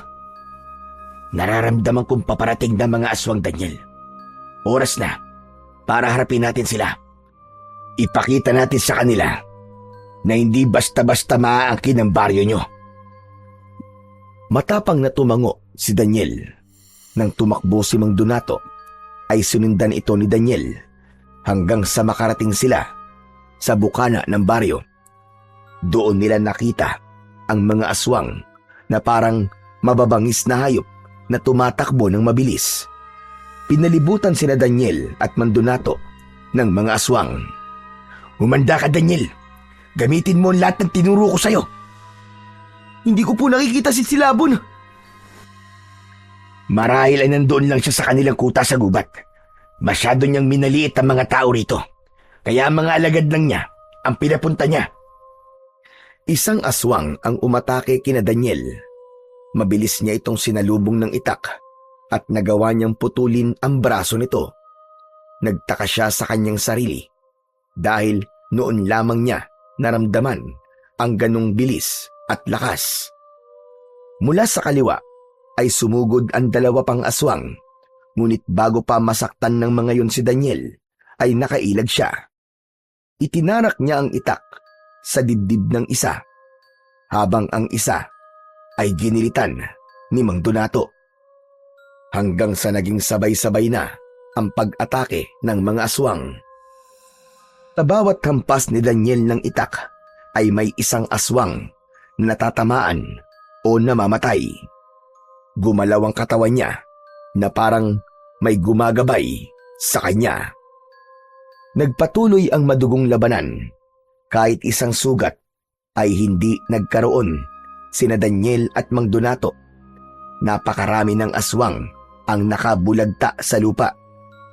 Hindi nagtagal ay nagsimulang mag-atrasan ang mga aswang nang makita ang sunod-sunod na pagbagsak ng mga kasama ng mga yon. Naiwan sa lupa ang mga walang buhay na katawan ng mga aswang na napatay nila Daniel at Mang Donato. Humihingal si Daniel, ngunit dama niya ang kakaibang lakas na dumadaloy pa rin sa kanyang mga ugat. Tumingin siya kay Mang Donato na may bahid ng pagod, ngunit may ngiti sa labi. Nagtagumpay tayo! Nagawa natin paatrasin ng mga aswang at marami po tayong napatay sa grupo nila. Sabi ko naman sa'yo, Daniel, kaya mo makipaglaban. Hindi ko tuloy mapigilang maalala si Dario sa'yo. Parehas na parehas kayo ng galaw. Ngunit hindi pa dapat tayo magdiwang. Marami man tayong napatay na mga aswang, buhay pa rin si Silabon. At hanggang buhay siya, ay hindi matatapos ang kaguluhang ito. Saka, sigurado po ako na magagalit si Silabon kapag nalaman niyang maraming mga alagad niyang namatay sa gabing ito. Kaya dapat ka mag-ingat dahil magiging mainit ka na sa kanyang mga mata. Huwag mong hahayaan na gawin niya ang ginawa niya sa iyong ama. Hindi po ako papayag na maulit yun, Mang Donato. Lalo na ngayong napaglabanan ko na ang takot kong lumabas tuwing gabi. Dagdag pa po ang agimat na tangan ko ngayon at ang pagsasanay niyo sa akin sa pakikipaglaban. Matapos yun, ay bumalik na si Daniel sa bahay nila kasama si Mang Donato. Pumasok siya sa loob pero muli siyang lumabas dahil napansin niyang hindi sumunod sa kanya si Mang Donato. Nakita niya ang lalaki na nakatayo lang sa labas. Mang Donato, ano pa pong ginagawa niyo dyan? Pumasok na po tayo sa loob para makapagpahinga na tayo. Daniel, kailangan ko nang umalis. Ano po? Pero bakit? Tapos na ang misyon ko sa iyo, Daniel. Nagawa ko na ang lahat na ipinapagawa sa akin ng iyong ama.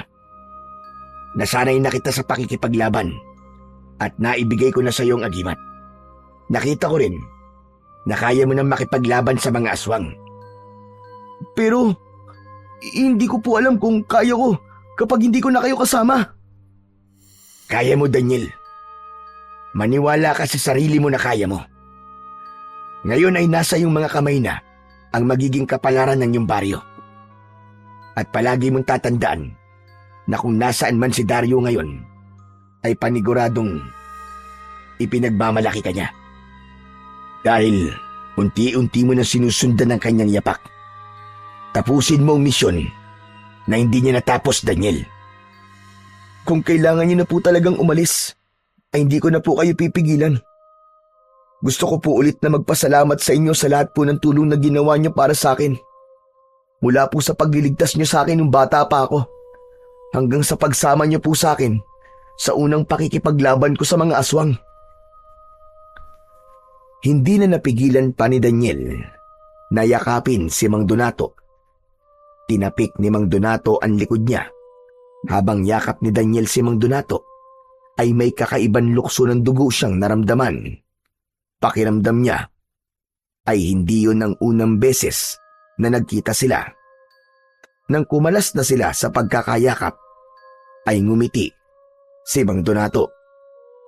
Ipagpatuloy mo ang pakikipaglaban mo sa kasamaan, Daniel.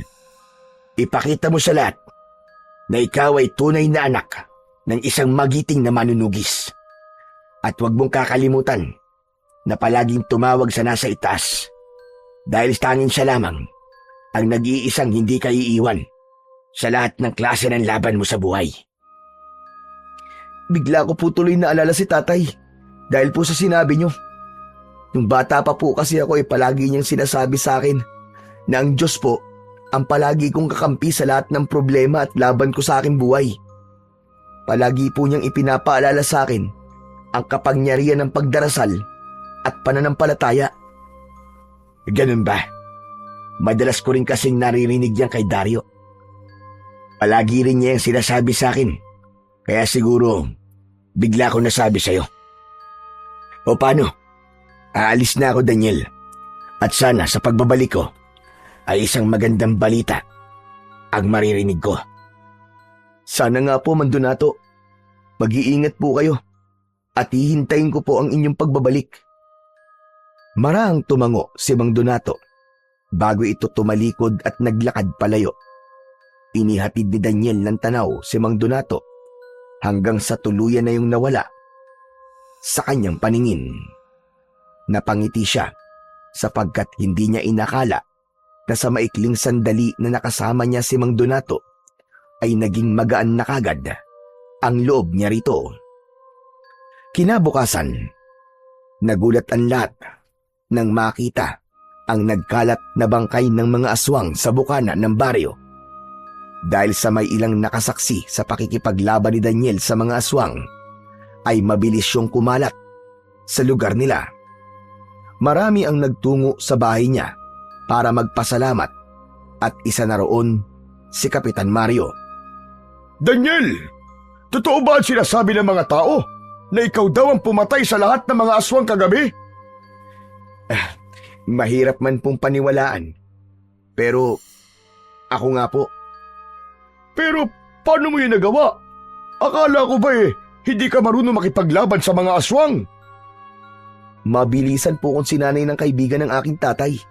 At may ibinigay po siyang agimat sa akin. Siya rin po ang dahilan kung bakit nawala na po ang takot kong lumabas tuwing gabi. Hindi mo alam kung gaano ko kasaya, Daniel. Sa wakas, ay may bago ng tagapagtanggol ang ating baryo matapos mawala ang iyong ama. Diyos ko! Maraming salamat. Sigurado ko na maraming tao ang nilunok ang kanilang mga sinabi tungkol sa'yo. Oo nga pala. Kumusta na ang iyong Lola Sabel? Simula po nang dalhin namin siya sa ospital, ay hindi ko pa po siya nadadalaw. Ang gusto ko po kasi, saka ko na po siya pupuntahan kapag maayos na po ang lagay ng ating baryo. Huwag ka mag-alala, dahil tutulong ako sa inyo para mabayaran nyo ang lahat ng dapat nyong bayaran sa ospital. Hihingi ako ng tulong sa mga taong may mabubuting puso para makalikom ng pera. At kung may kailangan ka pang tulong, ay magsabi ka lang sa akin. Hindi ka magdadalawang salita, Daniel. Maraming salamat po, Kapitan. At dahil sa inyo na po mismo nang galing, kailangan ko po ang tulong nyo sa isa pong bagay. Ano yun? Sabihin mo at kung kaya ko gagawin ko at ibibigay ko sa'yo. Malakas po kasi ang kutob ko. Na sa ngayon ay alam na po ni Silabon na maraming namatay sa mga alagad niya kagabi. May posibilidad na naghahanda na sila sa isang malakihang pag-atake dito sa ating baryo. Naisip ko po kasi na wag nang paabuti ng mga aswang dito sa atin. Tayo na po mismo ang hahanap sa kuta nila, sa gubat, upang durugin po yun. Kaya nais ko po sanang kausapin niyo ang mga tanod at ilang mga taong handang sumama sa akin sa pakikipaglaban sa mga aswang sa mismong kuta nila. Magandang naiisip mo na yan. Kung dito nga naman mangyayari ang labanan, ay maaaring maraming mga tao ang madadamay. Huwag ka mag-alala dahil gagawin ko ang sinabi mo agad-agad. Anong oras pala tayo magsisimula sa paghahanap sa kuta ng mga aswang? Bago po sana kumagat ang dilim. Sana sa ganung oras po mahanap na po natin ang kuta ni na Sibulan. Pakisabihan na rin po ang mga sasama na magdala ng kahit na anong sandata. Hindi na nagtagal ang pag-uusap ng dalawa at agad na umalis si Kapitan Mario para gawin ang sinabi ni Daniel. Papasok na sana si Daniel nang biglang si Hector naman ang dumating. Napakalaki ng ngiti nito habang nakatingin kay Daniel. Wow, grabe! Imba ka na talaga! Grabe ka, tol! Usap-usapan ka ngayon sa buong baryo natin, ah! Alam mo, sobra akong proud sa'yo. Sabi ko na nga, be, kaya mo ring maging kagaya ng tatay mo. Pero, tol, paano ka ba natutong makipaglaban sa mga aswang? May nagturo lang sa akin, tol. Kaibigan ni tatay. Parang gusto ko tuloy makilala ang kaibigan na yan ng tatay mo, ah. Gusto ko rin magpaturo sa kanya. Ay, oo nga pala. Nakasalubong ko si Kapitan Mario. Mukhang galing siya rito. Ano palang napag-usapan nyo? Susugod kami mamayang gabi sa kuta ng mga aswang. Baka gusto mong sumama. Ha? Ay, ano kasi? Oo nga pala. May gagawin ako mamayang gabi. May gagawin ka ba talaga o natatakot ka lang? Hindi naman sa ganun. Pero... Alam mo, tol, kung natatakot ka ay wala namang problema. Aminin mo na lang. Kung ayaw mo sumama ay hindi naman ako magagalit o magtatampo sa'yo eh. Ang dami mo naman kagad sinabi. Sige na, oo na.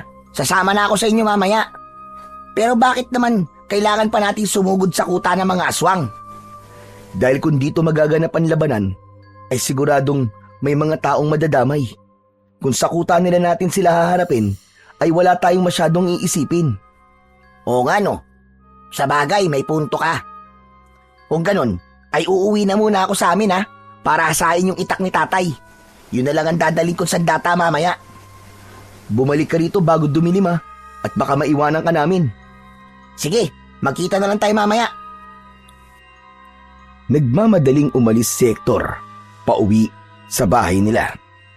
Napangiti si Daniel dahil alam niya sa kanyang sarili na hindi niya mag-isang haharapin ang mga aswang mamayang gabi.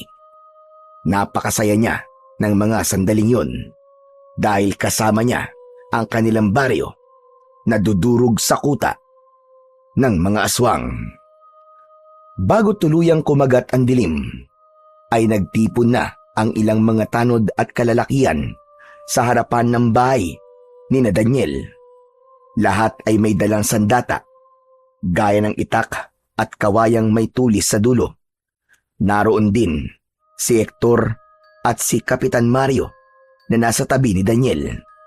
Nasa unahan naman si Daniel ng mga kasama niyang susugod sa kuta ng mga aswang. Kinausap ko na kayong lahat kanina, kaya alam niyo na ang ating gagawin. Ngayong gabi ay susugod tayo sa kuta ng mga aswang bago pa sila sumalakay sa atin. Alam ko mga kasama na lahat tayo ay takot. Pero kung mananatili tayong tahimik at patuloy na matatakot, malamang bukas o makalawa ay pamilya naman natin ang mapapatay ng mga aswang. Ngayon na ang tamang pagkakataon para ipakita natin na hindi tayo alipin ng takot. Ngayon ang oras para ipagtanggol natin ang ating baryo laban sa mga aswang. Hindi ko man may papangako magiging madali ang ating pakikipaglaban, pero sinisiguro ko na tayo ang mananalo. Matapos yung sabihin ni Daniel, ay sumiklab ang hiyawan ng mga kalalakihan. Ang mga mata ng mga naroon na kanina ay puno ng pangamba, ay napalitan ng apoy ng tapang. Sa gabing yun, sa harap ng bahay ni Daniel, ay nabuo ang panata ng mga tao na lalaban sila hanggang sa huling hininga upang tapusin ang kasamaan ng mga aswang at ipaghiganti ang kanilang mga mahal sa buhay. Agad na kumilos sina Daniel at nagtungo na sila sa gubat upang hanapin ang kuta ng mga aswang. Nasa unahan si Daniel at nilakasan niya ang kanyang pakiramdam. Nang tuluyan ng kumagat ang kadiliman, ay ang bilog na buwan ang naging kanilang tanglaw. Hindi na sila nagdala ng sulo o lampara dahil magiging dahilan pa yon para madali silang makita ng mga aswang. Daniel, sadali lang. Kanina pa tayo naglalakad pero hanggang ngayon, hindi pa rin natin nakikita ang kuta ni Silabon.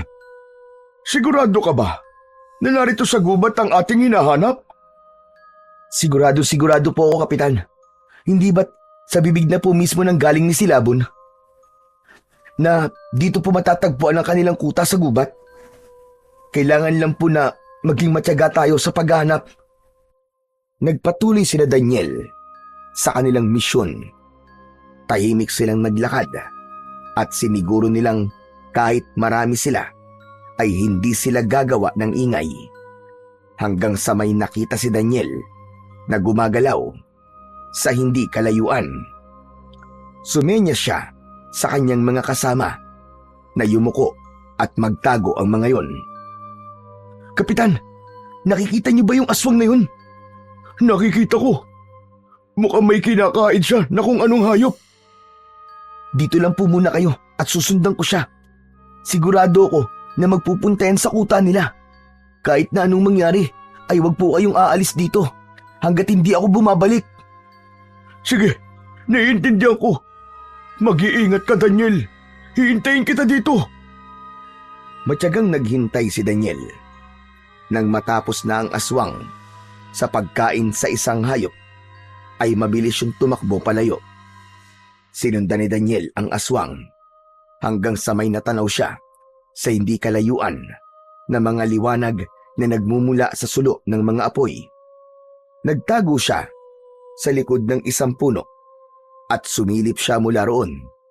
Kitang-kita ni Daniel si Silabon na nasa unahan ng mga alagad nitong aswang. May sinasabi si Silabon, ngunit hindi niya yun masyadong marinig. Sa wakas, hayop ka. Nakita ko na rin ang kuta nyo. Kailangan ko nang bumalikin na, Kapitan, para makasalakay na kami sa kuta ng mga aswang. Pagharap ni Daniel sa kanyang likuran, ay nagulat siya dahil may dalawang aswang ang nakatayo roon. Mabilis na sinunggaban ng mga aswang ang magkabila ang braso ni Daniel. Nagpumigla siya nung una, ngunit isang ideya ang biglang pumasok sa kanyang utak. Hindi na siya nanlaban at hinayaan na lamang niyang dalhin siya ng mga aswang sa harapan ni Silabon. Anong ginagawa ng taong yan dito? Sino ka? Napakalakas naman ng iyong loob na magtungo sa aming kuta. Hindi mo ba ako natatandaan?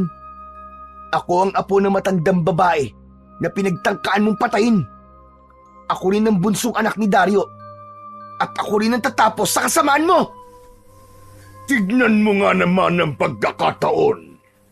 Ang buong akala ko ay napatay ko na ang buong pamilya ni Dario.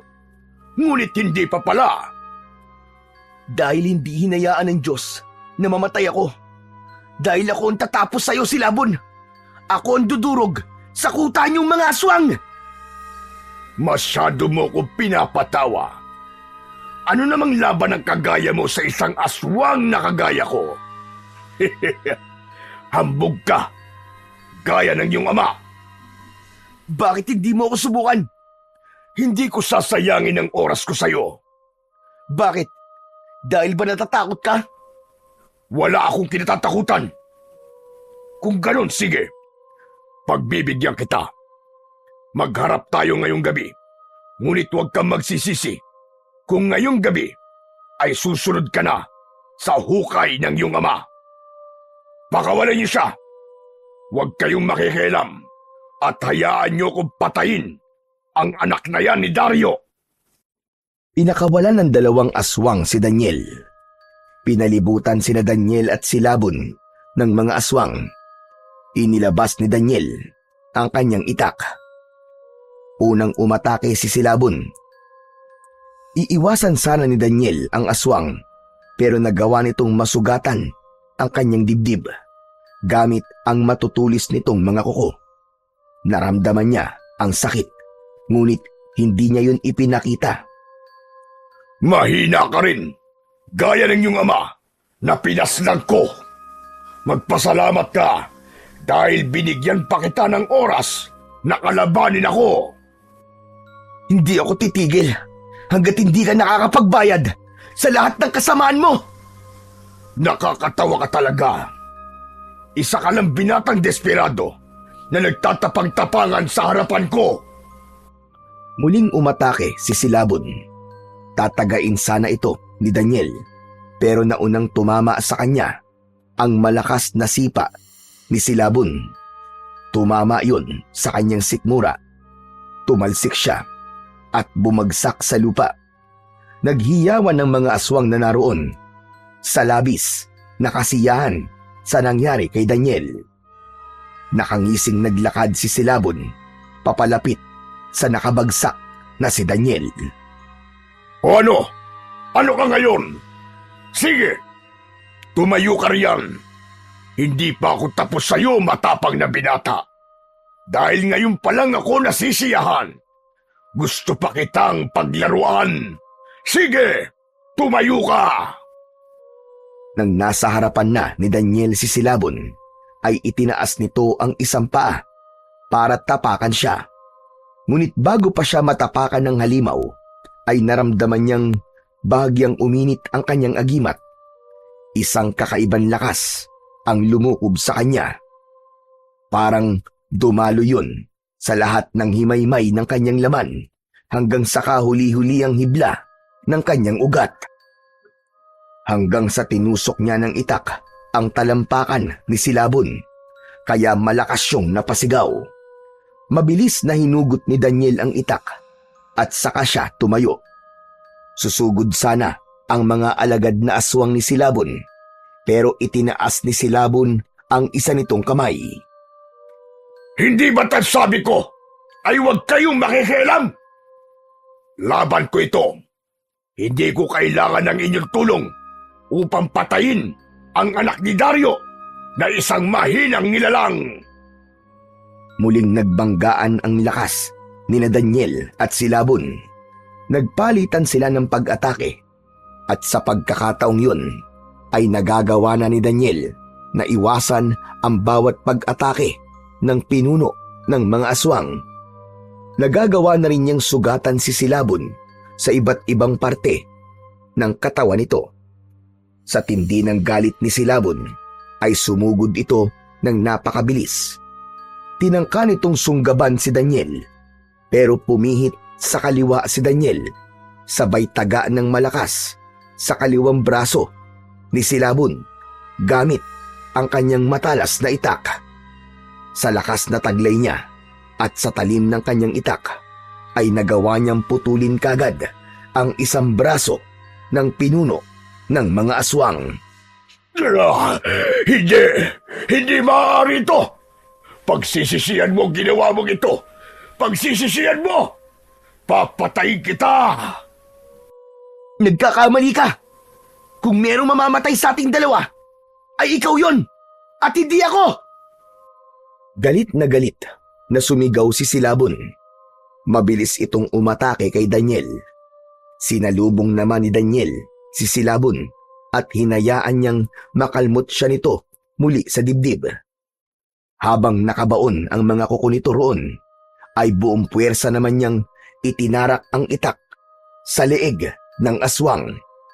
Lumagpas ang dulo ng itak sa batok ni Silabon. Nanlaki ang mga mata ni Silabon. Hindi ito makapaniwala sa bilis ng pangyayari. Diablong buwang ka! Para yan sa pagpatay mo sa aking pamilya. At ito naman, para sa pananakit mo sa akin, Lola, at sa mga taong pinatay nyo sa aming baryo! Pagkatapos niyang sabihin yun, mabilis niyang hinugot ang itak at mabilis niya yung ibinaon sa tapat mismo ng puso ni Silabon. Napaluhod ang pinuno ng mga aswang sa lupa, habang ang mga alagad naman ito ay nagsimula ng magsialisan at tumakas dahil sa takot kay Daniel. Sa labis na takot ng mga aswang ay iniwanan ng mga yon ang naghihingalong si Silabon. Mapatay mo man ako, pero sinisiguro ko na marami pa ang darating para pabagsakin ka. Tandaan mo ang araw na ito. Maghihiganti ang aming lipi sa inyong mga tao. Kung may darating pa na mga kagaya mo, ay papatayin at dudurugin ko rin sila, gaya ng ginawa ko sa'yo. Hayop ka! Ang dami mong pinahirapan. Ang dami mong pinatay. Ang dapat sa'yo, pinupugutan ng ulo. Marahas na hinugot ni Daniel ang itak sa dibdib ni Silabon. Sumagap si Silabon ng huling hininga. Bago yun mawalan ng hininga, malakas na iwinasiwas ni Daniel ang kanyang itak patungo sa leeg ni Silabon. Pinugutan niya ng ulo ang pinuno ng mga aswang. Tumalsik ang ulo nito at bumagsak sa lupa. Nang masiguro ni Daniel na patay na si Silabon, ay kinuha niya ang isang sulo ng apoy at sinunog niya ang kuta ng mga aswang gamit yon. Mabilis na kumalat ang apoy at naglakad na si Daniel pabalik kina Kapitan Mario. Nagulat ang mga kasama ni Daniel nang makitang duguan siya. Nagtatakang lumapit ang lahat kay Daniel. Tol! Tol! Ano nangyari sa'yo? Bakit duguan ka? Hector, ayos na. Patay na si Silabon. Pinatay ko na siya. Ano? Totoo ba yung sinasabi mo, Daniel? Akala ko ba'y babalik ka rito para sama-sama tayong sumalakay sa kuta nila? Paano nangyari yun? Kapitan Mario, naisip ko po kasi na hindi ko kayang makita na may mga mamamatay sa inyo dahil sa mga aswang na yon. Lahat kayo ay may pamilyang naghihintay sa inyong mga bahay na umaasang makakabalik kayo ng buhay. Kaya naman ho, nagdesisyon na po akong harapin si Silabon na mag-isa. Teka, tol. Kung ganun, wala nang aswangan sa sakop sa ating baryo dahil patay na ang pinuno nila. Tama ka, Hector. Wala na. May mga alagad man si Silabon na nakatakas, pero sigurado ako na matatakot na silang bumalik dito dahil wala na ang kanilang pinuno. Mula ngayon, Hector, Kapitan, malaya na ang baryo natin. Ligtas na tayong lahat. Labis na natuwa ang mga kasama ni Daniel sa kanyang tagumpay. Pero para kay Daniel, hindi lang sa kanya ang tagumpay na yon, kundi sa kanilang lahat dahil muli na silang makakatulog ng payapa sa gabi. Pagkatapos nun, ay sama-samang bumalik sa baryo sina Daniel. Nang makarating si Daniel sa bahay nila, ay natuwa siya nang makita si Mang Donato na nasa labas. Mang Donato! Mang Donato! Mabutit nandito kayo. May maganda po akong ibabalita sa inyo. Alam ko na ang sasabihin mo. Nakita ko kung paano mo pinabagsak si Silabon. Ipinagmamalaki kita, Daniel. Hindi ako nagkamali na pagkatiwalaan ka, anak. Teka, anak? Tama po bang narinig ko? Tinawag niyo po akong anak? Patawarin mo ko, Daniel. Kung hindi ko kagad sinabi sa iyo ang totoo. Daniel, ako ang iyong ama. Ako si Dario.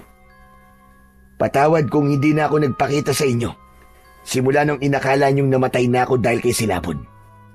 Iniisip ko kasi na kung babalik ako sa inyo, ay idadamay ko kayo. Pero nagkamali ako dahil pinatay pa rin ng mga aswang ang iyong ina at mga kapatid.